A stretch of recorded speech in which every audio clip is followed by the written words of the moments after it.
नमस्कार साथियों, स्वागत आप सभी का मेरे YouTube चैनल धर्मराज एजियो हब पर। साथियों, आज की मुख्य घटनाएं और मुख्य खबरें लेकर के मैं आपके सामने उपस्थित हूं। सबसे पहले धावक अनिमेष कुजूर की बात करते हैं। इनका शानदार प्रदर्शन रहा है। उसके बाद में समुद्र के अंदर न्यूजीलैंड जो है वो एक सच्चे साझेदार के रूप में बन करके उभरा है। वियतनाम में एक जल दुर्घटना हो गई जिसके अंदर काफी मात्रा में काफी संख्या में भारतीय भी उपस्थित थे। और लास्ट खबर में चर्चा करते हुए बेल्जियम को हरा करके स्पेन जो है Spain semifinal FIFA world cup के सेमीफाइनल में पहुंच चुका है। अब खबरों को विस्तार से जान लेते हैं। राष्ट्रमंडल खेलों के लिए क्वालिफाई कर चुके फर्राटा धावक अनिमेष कुजूर ने विदेशी धरती पर किसी भारतीय का 100 मीटर दौड़ में अब तक का सबसे तेज समय निकालकर world athletics continental tour challenger fast arms fast legs meet में दूसरा स्थान हासिल कर लिया है। कुजूर ने फाइनल में 10.14 सेकंड के अपने व्यक्तिगत सर्वश्रेष्ठ प्रदर्शन के साथ फिनिश लाइन को पार किया। इससे पहले 10.19 सेकंड का समय लिया था। फाइनल में निकाला गया उनका समय किसी भारतीय का दूसरा सबसे तेज समय है। गुरविंदर सिंह ने मई में रांची में फेडरेशन कप में 10.09 सेकंड का समय निकालकर राष्ट्रीय रिकॉर्ड बनाया था। अनिमेष मुख्य रूप से 200 मीटर दौड़ में भाग लेते हैं और वह इस स्पर्धा में राष्ट्रीय रिकॉर्ड धारक भी हैं।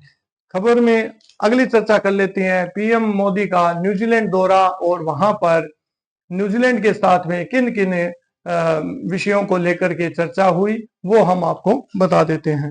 भारत और न्यूजीलैंड ने द्विपक्षीय संबंधों को नई दिशा देते हुए रणनीतिक साझेदारी की शुरुआत की है।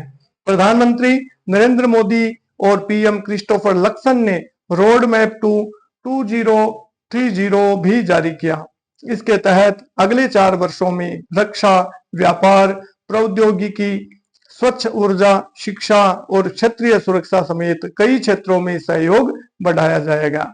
द्विपक्षीय वार्ता के दौरान कुल 18 समझौते हुए दोनों देशों ने 2030 तक व्यापार को बढ़ाकर करीब 35,000 करोड़ रुपए तक पहुंचाने का महत्वाकांक्षी लक्ष्य रखा है। पीएम मोदी ने कहा कि हिंद प्रशांत में समुद्री सहयोग के लिए एक फ्रेमवर्क पर सहमति बनाई गई है। रक्षा और सुरक्षा के क्षेत्र में भारत और न्यूजीलैंड सैन्य आदान प्रदान भी बढ़ाएंगे, नौसैनिक अभ्यास आयोजित करेंगे। इसके साथ ही आतंकवाद पर ज्वाइंट वर्किंग ग्रुप बनाया गया है। रोड मैप के तहत शिक्षा, विज्ञान, तकनीक, इनोवेशन को बढ़ावा मिलेगा। पीएम मोदी ने न्यूजीलैंड के विश्वविद्यालयों को भारत में कैंपस खोलने के लिए भी आमंत्रित किया है।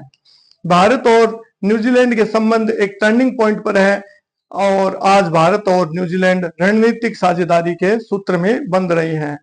पीएम मोदी ने ऑकलैंड में भारतीय समुदाय को भी संबोधित किया। उन्होंने अपना मफलर दिखाते हुए कहा कि ये जो मफलर मेरे हाथ में देख रही हैं वह मुझे 25-30 साल पहले न्यूजीलैंड के एक व्यक्ति ने तोहफे में दिया था।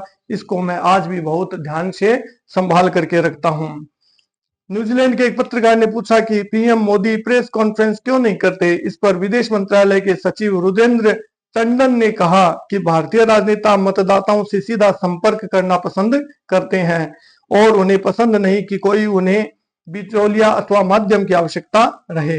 इस तरह से पीएम मोदी का न्यूजीलैंड दौरा काफी सम्मानजनक और भारतीय हितों से परिपूर्ण दिखाई देता है।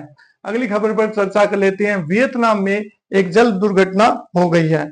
दक्षिण पूर्वी एशियाई देश वियतनाम में फुक्वोक द्वीप के पास शनिवार को समुद्र की लहरों में फंसकर भारतीय पर्यटकों को ले जा रही एक नौका पलट गई। हादसे में 15 लोगों की मौत हो गई जबकि 21 को बचा लिया गया। नौका पर 32 भारतीय पर्यटक और 4 क्रू मेंबर भी थे।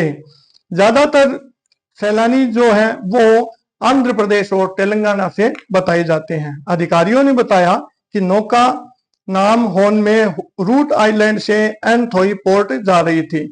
इसी दौरान तट से करीब 400 मीटर की दूरी पर पलट गई। फुक्वोक वियतनाम का सबसे बड़ा द्वीप है और लोकप्रिय टूरिस्ट डेस्टिनेशन भी है। पिछले कुछ वर्षों में यहाँ बड़ी संख्या में भारतीय पर्यटक छुट्टियां मनाने आया करते हैं। भारतीय दूतावास ने हेल्प नंबर जारी किया है। घटना के तुरंत बाद स्थानीय प्रशासन ने राहत और बचाव अभियान शुरू किया। प्रभावित परिवारों की मदद के लिए हो ची मिन्ह सिटी और राजधानी हनोई में इमरजेंसी रिस्पांस सेंटर बनाए गए हैं।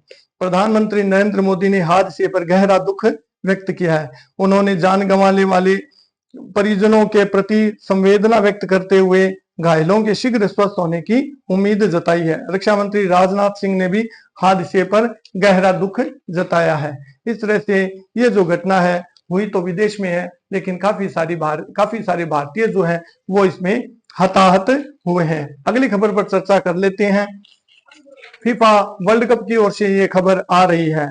मिकेल मेरिनो, जिनके 88वें मिनट में किए गए निर्णायक गोल से पूर्व चैंपियन स्पेन ने क्वार्टर फाइनल मुकाबले में बेल्जियम को 2-1 से हराकर फीफा विश्व कप 2026 के सेमीफाइनल में प्रवेश कर लिया है। आपको बताते चले कि सेमीफाइनल में फ्रांस पहले भी प्रवेश कर चुका है। इसके साथ ही स्पेन की टीम ने 16 साल बाद फुटबॉल विश्व कप सेमीफाइनल का टिकट कटाया है। 2010 में चैंपियन बनने के बाद स्पेन की टीम 2014 में ग्रुप दौर से ही बाहर हो गई थी, जबकि 2018 व 2022 विश्व कप में उसे अंतिम 16 दौर में हार का सामना करना पड़ा था। लेकिन इस बार स्पेनिश टीम एक अलग रंग में दिख रही है। यह टीम मार्च 2023 से लगातार 37 मैच जीतने में सफल रही है। मेरिनो विश्व कप के 2 नॉकआउट मैचों में सब्स्टिट्यूट के तौर पर गोल करने वाली दुनिया के पहले फुटबॉलर बनकर के इतिहास रच दिया है। तो ये थी आज की मुख्य खबरें जो एग्जाम की दृष्टि से काफी महत्वपूर्ण हो सकती हैं। बाकी आपको इस विषय में, इन खबरों के विषय में क्या कहना है, यदि आप कोई मार्गदर्शन देना चाहें तो हमारे कमेंट बॉक्स में आपके लिए व्यवस्था है।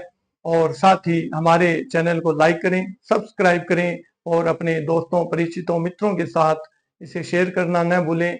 बेल और आइकॉन अवश्य दबा दें।